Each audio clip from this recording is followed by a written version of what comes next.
손 좀 볼 수 있어요? 잠깐. 손이 연약해. 손 클로즈업 때 한번 보세요. 이게 전체적으로는 남성적이고 둥치도 막 그러신 것 같지만 이렇게 손 보면은 그래서 제가 손이 컴플렉스예요. 아니야, 그 좋은 거예요. 아니에요. 왜 저는 그러세요? 너무 싫어요. 저희 아버지 손은 장군손 같고 크고 막 두껍고 이런데 저는 이래가지고 항상 어디 가면 이러고 있어요. 근데 촬영할 때 선배님들이랑 같이 연기하는데 이 반말이 선뜻 안 나오는 거예요.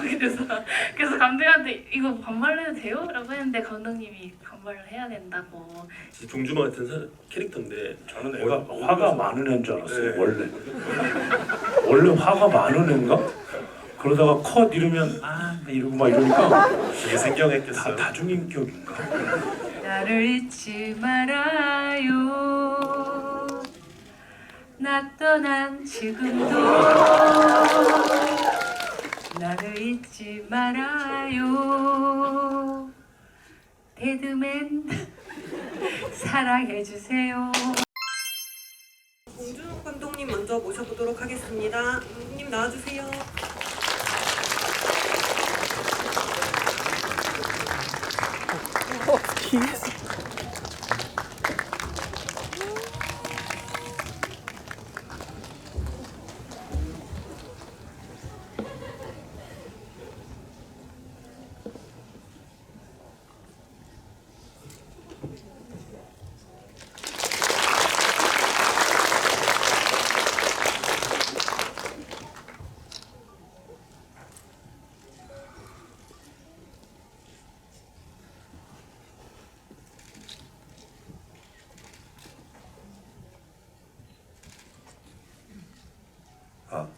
네, 안녕하세요. 쑥스럽네요. 봉준호입니다. 배우님들이 딱 들어오실 줄 알았는데 제가 올라오면 벌춤합니다. 빨리 입장해 주세요. 감독님, 조진웅, 기니의 이수경 배우님 모시겠습니다.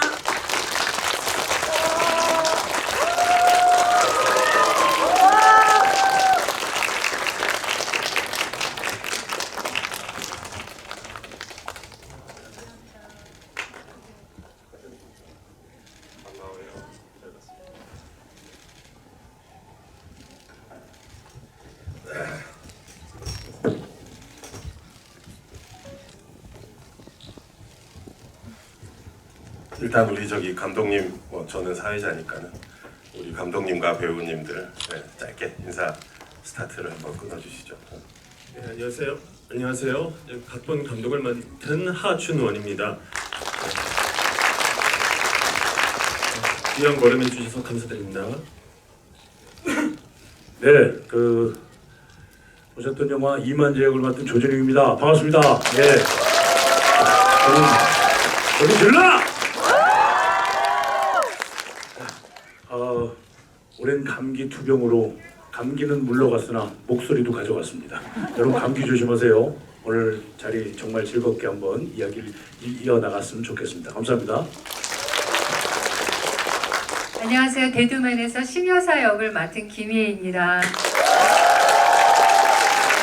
바쁜 와중에 자리에 참석해주셔서 너무 감사드리고요. 홍 감독도 너무 고맙습니다. 안녕하세요. 전 공인주 역을 맡은 이수경이라고 합니다.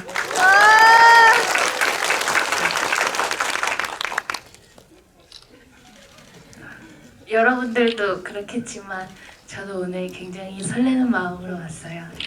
재밌게 이따 가겠습니다. 저도 최근 감기에 수렁에서 헤매다가 감기 동지가 감기 너무 요새 감이 심해서 조심하셔야 될 것 같아요. 우리 좌우에서 하준원 감독에게 옮기도록 해요. 한 팀으로. 아닌 게 아니라 이제 뜻밖이지만 고생도 많이 했지만 이제 신인 감독이란 말이에요. 이제 신인 감독이 영화가 개봉할 때 되면 이제 길을 막 걷는데 갑자기 이제 자기 영화의 광고판이 옆에 버스가 이렇게 슉 지나가고 그럼 가슴이 막 철렁하기도 하고 설레이기도 하지만 그죠? 마음이 복잡하죠 요새. 긴장도 많이 되고요. 피를 말리는 기분입니다. 여기까지만 얘기하세요. 그래서 알겠습니다. 우리 신인 감독이라 여러 가지 마음이 복잡한 하준원 감독님을 잠깐 쉬게 해주고 대신 또 우리 멋진 여기 평소 뵙기 힘든 새 배우분들이 있으니까 일단 배우분들께 내가 질문을 많이 하도록 할게요. 잠깐 정신을 수습하고 있어봐요. 일단 우리 김희애 선배님, 은주, 은주. 맞습니다. 옛날에 시나리오를 저한테 보여줬을 때 이제 심여사 그걸로만 기억이 있었는데 영화를 끝까지 보니까 이제 진짜 이름을 알게 되네요. 심은주. 말 그대로 이름에 관한 영화인 것 같아요.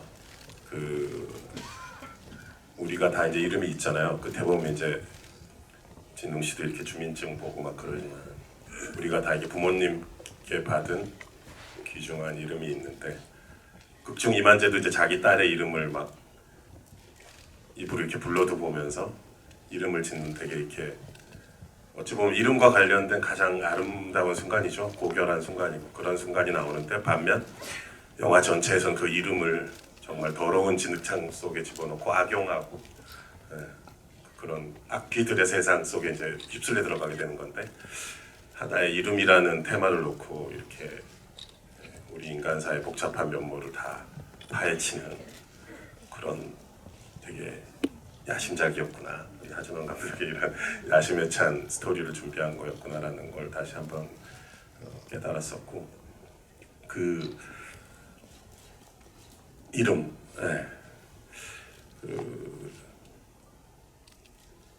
처음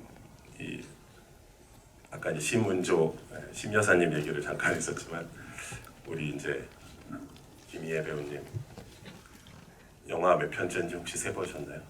이번 작품이 뭐 드라마도 많이 하셨지만 영화 영화는 못 세봤지만 그렇게 많지 않은 것 같아요. 10개 정도 되지 않을까. 93년도인가 그 101번째 네. 프로포즈라는 작품 하셨죠? 맞습니다. 문성근 선배님과 네. 콤비 이루셨 그 제가 극장에서 봤거든요. 네. 네. 그리고 최근에 또 많은 작품 하셨잖아요. 허스토리다. 네. 또 최근에 뭐죠? 윤희에게. 네.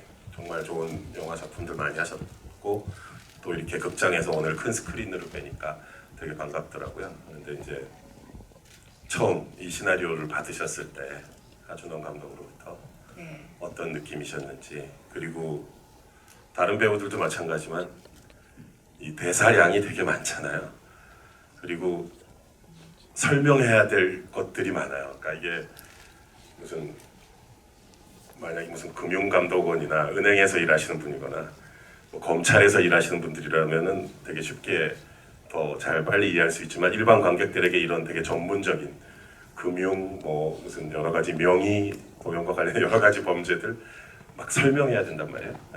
근데 그거를 또 배우분들은 현실 세계에서 얘기처럼 되게 진짜처럼 또 소화해서 배우로서 그것을 소화해서 펼쳐내야 되는 입장인데 이 시나리오를 딱 해서 처음 받으셨을 때 어떤 느낌이셨는지 이거 또 질문 드리는 사실 이유가 있는데 먼저 일단 네. 하진용 감독님은 이 역할을 제가 해줄 거라고 생각 못했다고 그러시는데 저는 너무 귀한 역할이었어요. 뭐 아시겠지만 제 나이에서 할 수 있는 게 굉장히 한정적이고 그냥 뭐 그전엔 더 했어요. 옛날엔 누구 엄마 뭐 고모 이모나 했지 어떤 내 자신을 이렇게 드러내놓고 당당하게 설 수 있는 역할이 없었거든요. 그런 의미에서도 그렇고 아무튼 그전에 제가 이런 역할을 본 적이 있나 싶을 정도로 너무 매력적이어서 저는 단번에 너무 좋아요 그러고 했는데 왜 감독님은 제가 안 할 거라고 생각하셨는지 모를 정도로 저는 너무 매력 있게 읽었습니다. 왜 그렇게 생각했어요? 잠깐 얘기해봐. 신인 감독의 마음이 항상 그런 마음 아닐까요? 마쿠의 인물이잖아요. 직접 정치 쪽에서는 이제 전면에 나선 인물이 아니라 마쿠의 인물, 또 뒤에서 뭔가 조종하는 것에 더 매력을 느끼는 인물인데 그만큼 되게 스마트하고 카리스마가 넘치는 그리고 말씀하신 것처럼 이제 다른 작품들에서 누군가의 뭐 아내라든가 연인이라든가 누구 엄마의 역할 이런 것이 있었는데 그런 부분 이 영화에서는 사실 전혀 다뤄지지 않잖아요. 마쿠의 어떤 정치 세계의 어떤 뒷전을 주무르는 커튼 뒤의 인물로서 나오는데 김희애 선배님만의 그 카리스마 때문에 그런 것들이 영화에서 제대로 살아날 수 있었던 것 같고 그 대사 아까 질문 드렸던 이유는 사실 그 장면 때문이에요. 처음에 그 영화 되게 초반부죠. 그 고전과 야동에 대해서 설명하는 씬이 있어요. 그 처음에 이제 그 이쪽 담배 드신 앵글에서 시작해서 쭉 이렇게 걸어가서 뒤에 그 바이든 트럼프 얘기할 때까지 그 몇 분짜리 롱테이크예요. 한 3분 정도. 예. 그거 대사를 다 하신 거 아니에요. 실시간으로 3분짜리 롱테이크를 그거를 한 샷으로 찍는다는 거를 그 당일날 아침에 얘기하던가요? 감독이 어떻게 미리 연락을 받으셨어요? 사실 되게 당황할 수 있잖아요, 배우 입장에서. 그 한 몇 페이지 되는 건데 그거를 이거 한 번에 찍는다고? 네. 아 근데 제가 또 이런 얘기하면 또 욕하실 분 있으실지도 모르겠는데요. 저는 좀 예전부터 대사복이 많았어요.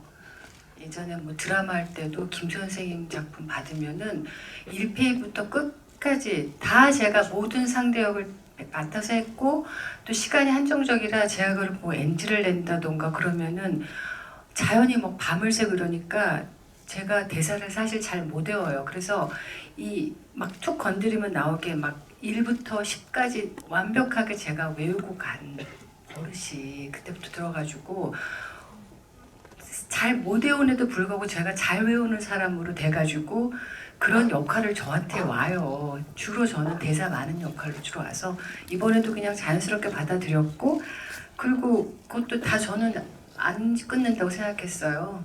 처음부터? 네, 그래서 처음부터 끝까지 다 했죠. 다 외워갖고 왔죠. 그리고 감독님이 그날 왔는데 이거 조금 바꿨으면 좋겠다고 그러시더라고. 어미랑 뭐 이런 거. 그래서 저희가 막 이게 제가 대사를 하는 게 아니라 왜 이렇게 툭 치면 루르르 나오게 되기 때문에 이 조사나 이런 어미나 조금 다르면은 제가 엉기거든요. 그래서 별 차이도 없는데 그냥 가세요. 그냥 했던 기억이 있어요. 예. 아니 정말 우리 대배우 김희애님께 저희가 되게 신뢰되는 질문을 한 것 같네요. 이미 그 정도 대사는 거의 그냥 껌처럼 이렇게 가볍게 왜냐하면 우리 여기 젊은 관객분들도 아마 잘 아실 텐데 우리 전설적인 김수현 선생님 작가님 계세요. 저도 중고등학교 때부터 그분 드라마 보면서 자랐는데 엄청난 대사들의 폭포 같은 양연이 펼쳐지는 한번 검색해 보세요. 김수현 그 전설적인 작가님이세요. 저 마더 때 일했던 김혜자 선생님도 그분 작품을 정말 많이 하셨고 그 엄청난 대사량을 그때 이미 소화하신 거죠. 네, 그때 트레이닝이 돼서 저한테는 정말 무슨 박사학위 받은 그 선생님 작품을 3개 정도 연달아 했는데 저한테 너무 큰 그 기둥이라 그럴까요? 그 대들보처럼 배우로서 그게 돼서 되게 강해졌어요. 그래서 예. 그래서 좋습니다. 예. 그 신이 상당히 도입부에 있잖아요. 그 고전과 야동을 설명하면서 이렇게 그 자리에 모든 사람들이 이렇게 아우르면서 모두를 이렇게 다 지적으로나 어떤 기세로나 제압하는 그 심여사의 모습이 딱 나오면서 이 인물은 이런 인물이다라는 것들이 이미 딱 거기서 이렇게 성립이 되는 것 같아요. 근데 그런 카리스마와 이제 마쿠의 어떤 강력한 존재였던 캐릭터조차도 뒤에 가면 또 그 마쿠에 또 마쿠가 있고 본인도 당했다는 걸 깨닫게 되니까 거기서 오는 이제 충격파가 더 생긴다는 느낌이 들더라고요. 이제 반면에 우리 조진웅님은 어떻게 보면 영화에서 이제 되게 그 저축은행 제2금융권에 손댔다가 이제 그렇게 된 거구나, 그렇죠? 네, 맞아요. 네, 어떻게 보면 되게 소시민적이고 불쌍한 사람인데 이런 거대한 그 소시민으로서 잘 살았다면 이렇게 심여사나 이런 그죠? 론드리조 같은 사람 만날 일 없이 평화롭게 살았을 텐데 왜 론드리야 근데 어쨌든 그런 운명의 소용돌이에 가는 그리고 조진웅님의 참 숱한 많은 작품들 뭐 드라마나 영화에서 봤지만 항상 여러 가지 매력이 있는 배우시지만 특히 제 개인적으로 이렇게 불쌍할 때 뭔가 억울할 때 그때 이렇게 손 좀 볼 수 있어요 잠깐. 손이 연약해. 손 클로즈업 때 한번 보세요. 이게 전체적으로는 남성적이고 덩치도 막 그러신 것 같지만 이렇게 손 보면은 그래서 제가 손이 컴플렉스예요. 아니야 그 좋은 거예요. 아니에요. 네, 저는 그래서. 너무 싫어요. 저희 아버지 손은 장군손 같고 크고 막 두껍고 이런데 저는 이래가지고 항상 어디 가면 이러고 있어요. 그래서 이만재라는 인물의 어떤 매력이 있잖아요. 그 소시민로부터 출발해서 그 특유의 연약함, 불쌍함, 그리고 기본적으로 억울하잖아. 예. 그 억울함에 있어서 처음 시나리오 받고 이제 어떻게 접근하셨나요? 어렸을 때부터 눈치 보고 살아갖고 시나리오를 저는 사실 사람을 굉장히 좋아해서 사람들하고 작업을 하는 것이 저도 어차피 촬영 자체도 제 삶의 시간이기 때문에 상당히 그 사람들과의 협연이 굉장히 좋고 같이 작업하는 환경이 좋아하는데 하준원 감독님하고는 사실은 처음 뵌 거였죠. 그런데 한 5년 동안 이 작품에 대해서 취재를 하셨다고 얘기를 하시더라고요. 그래서 사실 좀 이렇게 입봉을 못하는 감독님들, 하지 않고 있는 감독님들 이렇게 뵈면은 좀 짠할 때가 있는데 배우하고 달라요, 감독은. 한 작품 하고도 한 10년 쉬기도 하고요.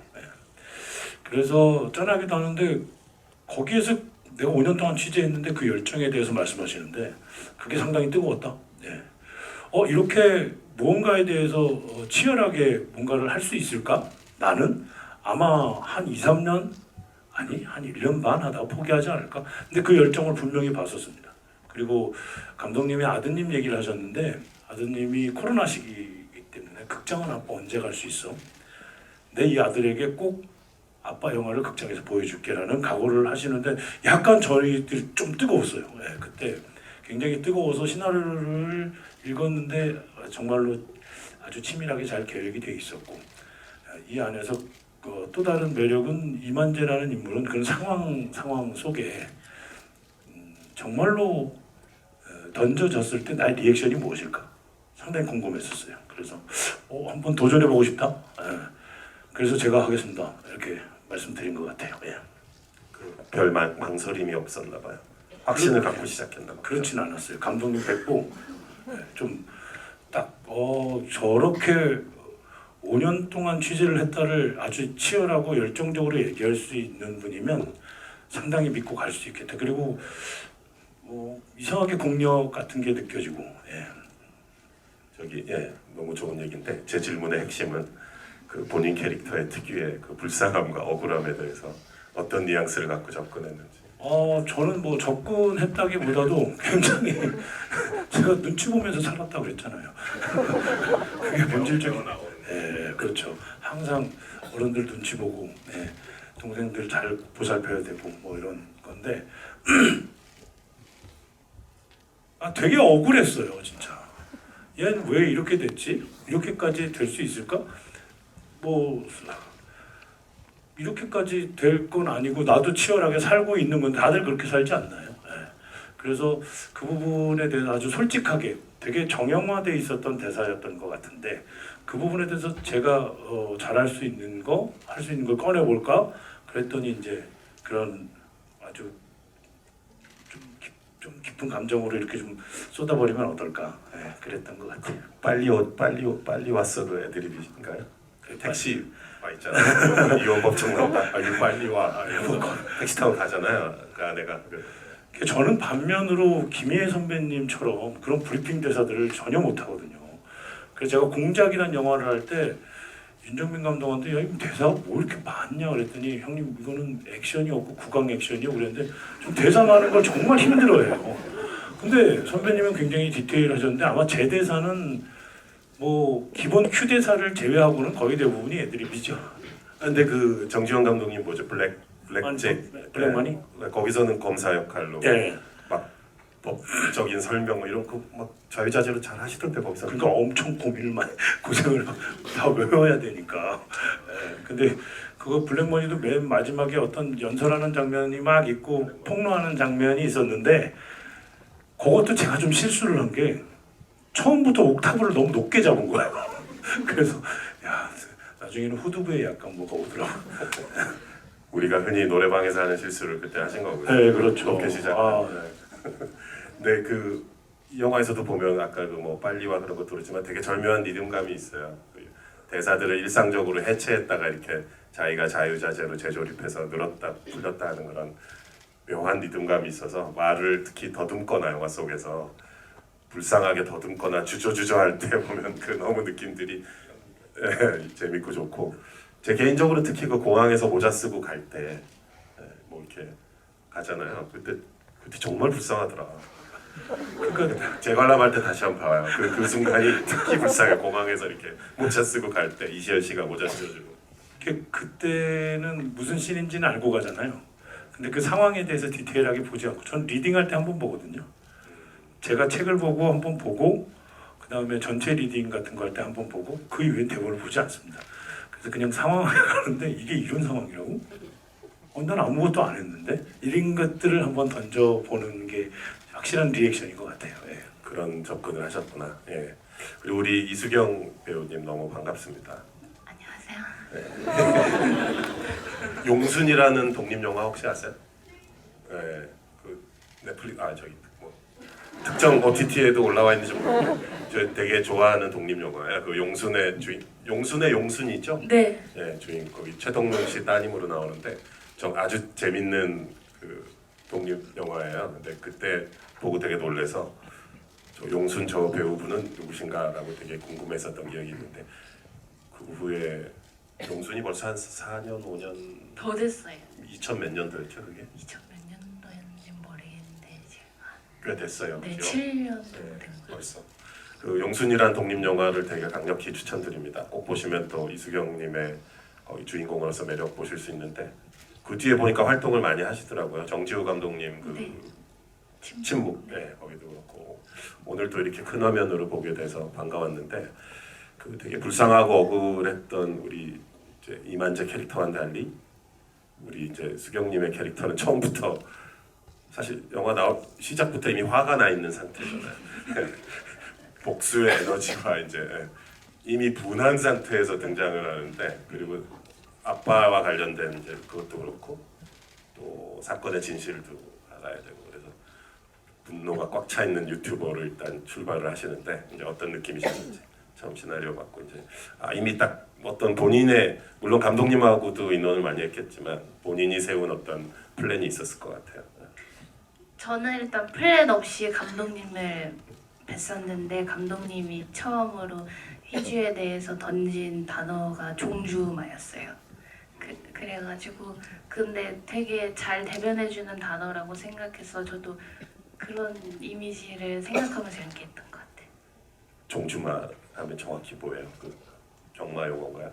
계속 달리는 말을 말하는 멈추지 않는. 그렇구나. 그 단어 하나면 그냥 충분한 거군요. 다른 이런저런 여러 가지 구질구질한 설명보다. 이제 다른 설명들은 이제 현장에서 감독님한테 들었고 이제 제가 혼자 준비하고 이제 촬영 들어가기 전까지는 저도 그냥 그 이미지 하나 가지고 이제 저 혼자만의 해석으로 잘 갖다 붙여봤던 것 같아요. 그 잠깐 얘기를 옆길로 세자면 이 영화 보면서 약간 신기하게 재밌게 느껴지는 게 반말들을 많이 해요. 인물들이 남녀노소 상관없이 우리가 초면인데 또는 뭐 나이나 선후배 관계를 보나 일상적으로 봤을 때 별로 약간 신기하게 느껴질 때 반말을 막 하거든요. 네.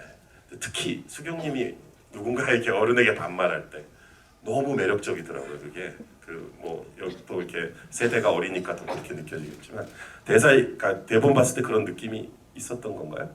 대본에선 저는 그 생각을 못 하고 있었거든요. 근데 촬영할 때 선배님들이랑 같이 연기하는데 이 반말이 선뜻 안 나오는 거예요. 그래서 감독님한테 이거 반말해도 돼요? 라고 했는데 감독님이 반말을 해야 된다고 신여사한테도 지면 안 되니까 그렇게 주문하셨어요. 되게 여러 상황에서 반말들이 나와. 근데 그게 불러일으키는 되게 약간 묘한 긴장감 내지는 이 인간들이 전부 다 이렇게 벼랑 끝에 있어서 그런 걸까? 아니면은 애초에 뭐 예의 같은 것이 다 접힌 세상이라서 그런 건가?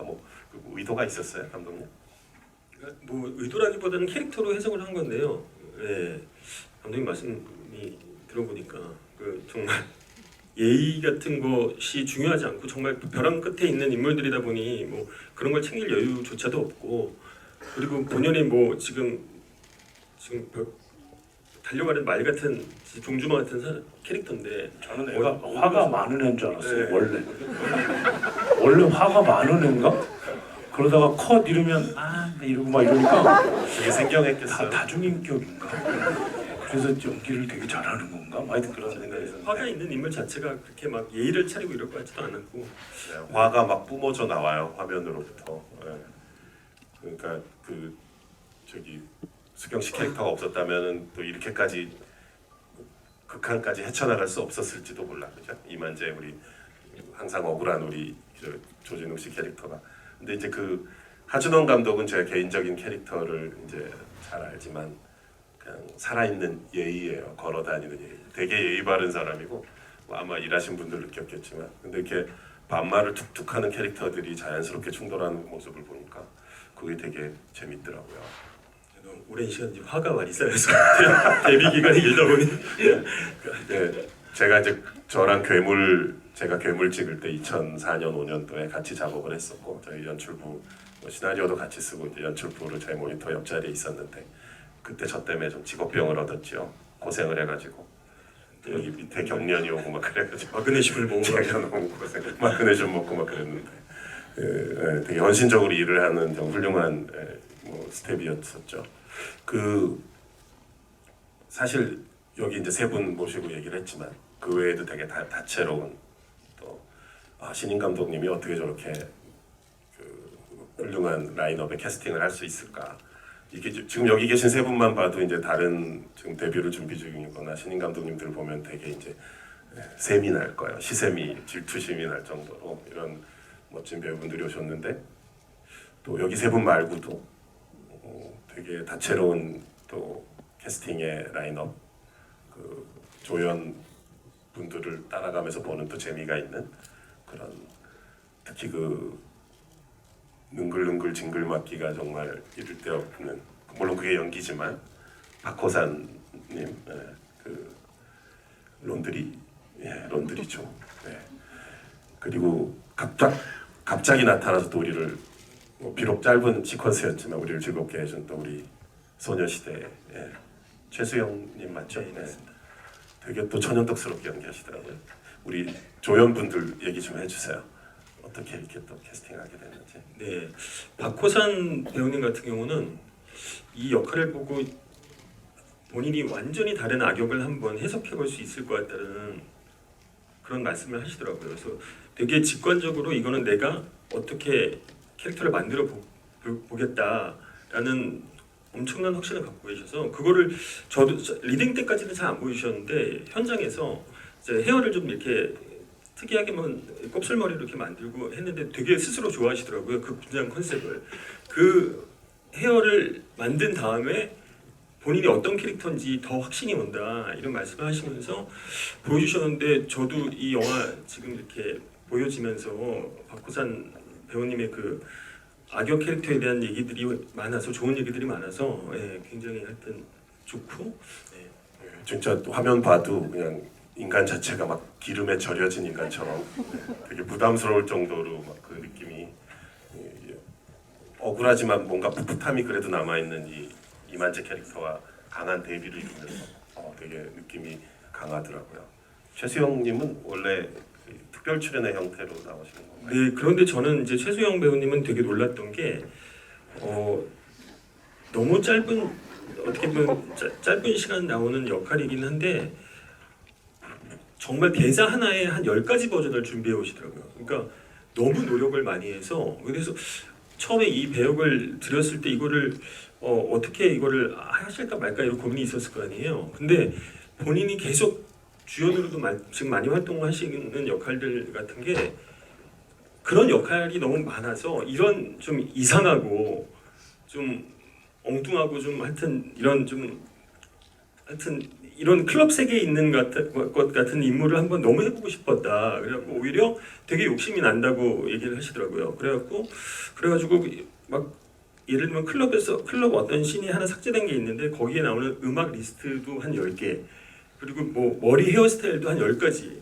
그래서 이게 역시 한 분야에서 탑을 찍으신 분들은 이 성실성과 이 기본적인 노력이 대단하신 분들이구나 이제 이런 걸 느꼈는데 특히 이렇게 디테일 같은 경우도 이렇게 이제 자세히 보시면 눈을 휘번덕 이렇게 하시는 게 있는데 그런 되게 세심한 디테일까지 굉장히 계산을 많이 해오셔서 연기를 하더라고요. 예, 그래서 네, 그랬던 기억이 있습니다. 연기 욕심 많은 분이시고 예, 아까 제가 소녀시대라는 꼬리표를 설명을 해드려서 되게 죄송한데요. 좀 사실은 연기 경험이 많이 있는 분이잖아요. 네, 그럼요. 이제 연기 경력도 많이 쌓아왔고. 근데 이제 아까 뭐 눈이 희번덕한거나 이제 뭐 박화산 선배님 머리 이런 거 얘기도 했었는데 그 시각적으로 뭐 아까 이제 배우분들 여기 계신 분들한테 이제 저기 대사 얘기를 많이 했지만 사실은 화면에 어떻게 보여지는지 이제 배우의 모습, 촬영과 조명과 의상과 분장과 모든 것으로 버무려지는 이제 배우의 시각적인 모습에서 또 관객들은 많은 인상을 받을 수밖에 없고 감독이나 배우분들도 그게 항상 신경 쓰일 수밖에 없는 부분인데 그 김희애 선배님 그 영화 끄트머리에 보면은 그냥 학생 시절 그 학사 못 쓴 사진 나오잖아요. 그리고 아마 이제 심은조 캐릭터는 그 정치학을 전공하신 해외에서 아마 그죠? 정치에 대한 나름의 이상과 꿈을 갖고 살았던 인물인 것 같은데 그리고 그때 했던 이제 자기의 뭐랄까 꿈이라든가 신조 같은 게 거기 사진 뒤에 적혀 있고, 네네. 예, 그 사진 혹시 어떤 본인 실제 학교 졸업 때서 네, 대학교 사소한 질문인데 네, 맞아요. 별로 마음에 안 들지만 그래도 여기 도움이 될까 싶어서 찾아서 갖고 왔었죠. 중앙대학교 네, 영유학과 졸업 당시 사진. 맞습니다. 옛날 저도 옛날 생각이 나면서 보니까 그 이런 얘기 해도 되나 그 음반 취입하신 적 있잖아요. 그 노래 저 아직도 네. 기억나는. 아 그거는 그걸로 제가 무슨 뭐 가수도 했었다는데 가수는 아니고요. 제가 옛날에 라디오 DJ를 한 2년 정도 한 적이 있는데 기념 앨범 그 당시에 EFM 그 라디오 DJ하고 MC3 기념 앨범이 있는데 그 앨범에서 운 좋게 제 노래가 알려져가지고 그렇게 됐어요. 갑자기 이런 산만한 얘기해서 죄송합니다. 우리 김희애 선배님의 8, 90년대 그 추억들이 생각나서 제가 처음에 노래 한 곡 대충 한 소절이라도 이렇게 한번 관객분들 감사드리잖아요. 네. 박수 한번 주세요. 사전에 뭐 짜거나 한 거 전혀 아니에요. 지금, 네. 마이 갓. 나를 잊지 말아요. 나 떠난 지금도 나를 잊지 말아요. 데드맨 사랑해주세요. 다음은 감사합니다. 이거 전혀 계획하거나 한 게 아닌데 어떻게 이렇게 사태가 번져서 죄송합니다 여러분. 어떻게든지 좀 홍보 좀 해보고 싶어서 제가 죄송합니다. 근데 이 노래 너무 오랜만에 들어보네요. 이게 네. 가요 프로 거의 탑 10에 올라갔었던 그런 히트곡이에요. 그 당시에 유튜브 검색해 보시면 나오고. 네. 감사합니다.